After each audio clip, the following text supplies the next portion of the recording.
Thank you very much, Shane. Thank you so much, students. Good morning. I am gonna see, I'm there, okay. So that's me, I'm Javier Mondragon, or this is me, Javier Mondragon. That's just telling you who I am. And sorry if it's a distraction, I have my phone out, but that's how I'm gonna keep track of what I'm doing, so I don't do this the whole time. So like Sheree mentioned, I have been working in the banking finance industry for 15 years. And this January, I turned 15. And so I've been really doing this for a long time. I've had a lot of experiences, but more than my experience in the banking industry, I think what makes me most qualified to talk to people about making good decisions is that I've probably made more bad decisions than everybody else. And so I've learned through the hard way.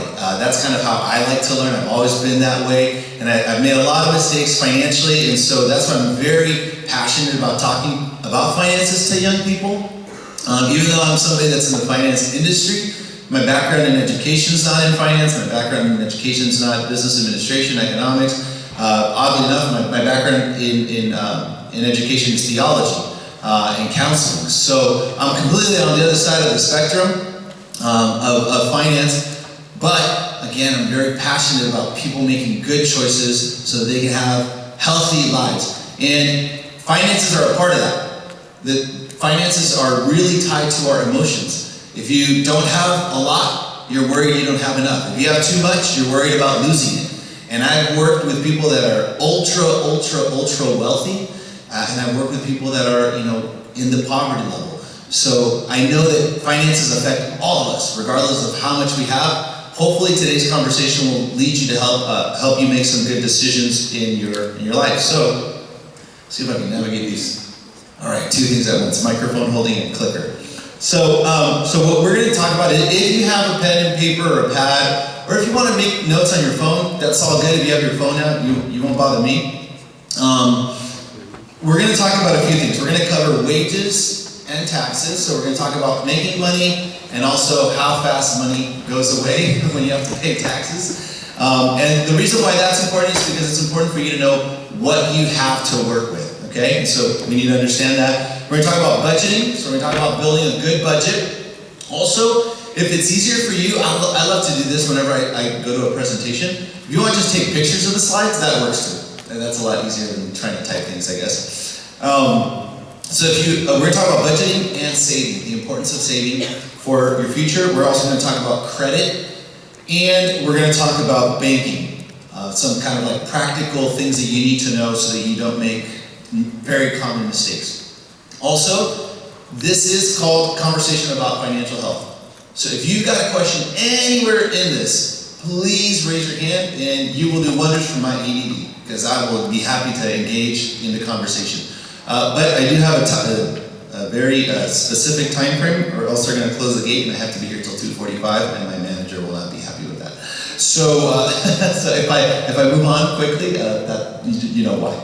So, all right, let's see, with that habit, I'm going to try not to turn around every time. But, wages in Los Angeles. So what I did is I did some research, and we're going to talk about minimum wage, and we're going to talk about the median average household income in Los Angeles to create a spectrum of how much people are making today in Los Angeles. And so I want to start with minimum wage.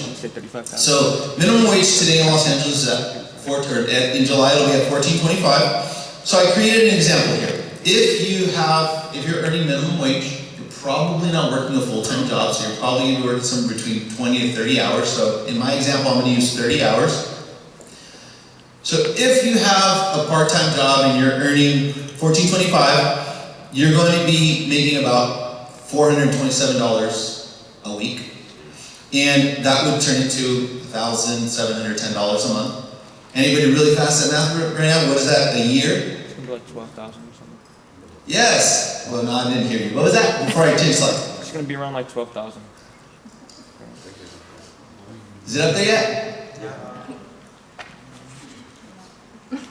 Oh, see, I should be looking back here. I think I intimidate the screen when I look at it. Okay, so, is it up there now? Oh, it's 20. There we go, okay, cool, 20,000. I think I'm not pointing. I'm sorry, that's my fault, Joel. So, I gotta point that way. So $20,000 a year. So close. $20,000 a year, but that's, and I'm going to be very positive. See, even if you give me the wrong answer, I'll be like, yeah, great, that's awesome. So, but that's before taxes, right? So now, so one thing, you know, it's funny, when I got my first job, guys, I didn't know how to manage my money. Again, my parents didn't educate me about this stuff, so I just started making money. I thought, oh, I'm getting paid this much, and I'm going to spend that much. And so I didn't realize how much money gets taken away from my paycheck before I get my paycheck. Now we have direct deposit in most employers, so before that money gets to your account, a lot of it's going to get taken away for a lot of different things. So I don't want to freak you out with all the different things that are going to come out of your paycheck, so we're just going to talk about the federal tax rate right now, okay? So if you make $20,000 a year, the federal government, and we're not going to get into politics this morning, the federal government takes at least, it's more, they take at least 12%, that's your federal tax rate. And taxes are good because it's a, you know, it means if you're paying taxes, it means you're making money, so that's a good thing. So, now that turns our $400 some odd dollars into $375 a week. It turns that monthly into $1,500, and it turns that annually. Is it up there? Yeah. Yes, sir. Wow, closer to 12, right? We keep getting closer to that number, sadly. And if I were to include all of the things that get deducted from your paycheck, that number would be lower. So that's hard. It's really, really, really tough. So, you know, that first job when I was working at Jamba Juice when I was 17 years old, I got my work permit at 16 and a half. I started working at Jamba Juice and I was excited. I thought I was the king of the world. I got to wear a cool banana suit and go to Pierce College and tell people to buy smoothies. And it was an interesting part of my life. And I thought, you know, I was the man. I was making so much money. Back then, back in my day, minimum wage was $6.50. A whole whopping $6.50. This is great. For me, that was big money. I never had a job before that. But I didn't have anything to show for it at the end of that job because I spent every single penny I made. So, again, that's what qualifies me to talk today about this. Okay, so now let's talk about the median wage. I looked at several different sources, and you guys can do research. The thing I love about technology today is that whatever somebody tells you, you can go check it with Google, the knower of all things. And so, you know, just fact check me, okay? But I checked several sources, and the median average household income today in Los Angeles earns about $32.53 an hour. I know some of you guys might say, well, but I want to be a professional. I want to be an accountant, a doctor, an attorney. Yeah, you can make more money, but again, I want to take an average because we have a very diverse population in Los Angeles. I love the diversity we have here, and so that's why we have this median average income. So, is it up there? Mm-hmm.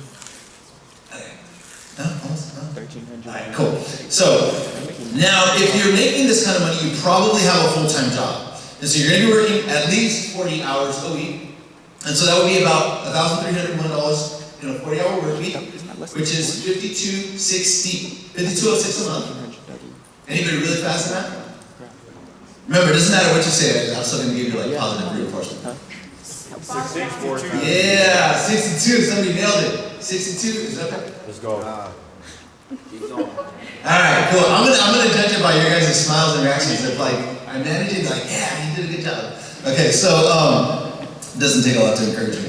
So before taxes, that is $62,475. But remember, our wonderful Uncle Sam, we have to pay federal taxes. So the more money you make, as the economist Notorious B.I.G. put it, more money, more problems. Now that might be a reference that to you, you're like, who is that? What did he just say? If you didn't get it, don't worry about it. Somebody will come along and say it in a different way in a year. So the more money you make, the more you have to pay in taxes. Okay, that's just how it works. So your tax bracket goes up, and so now that 40-hour work week check gets reduced to $1,000. Now per month, instead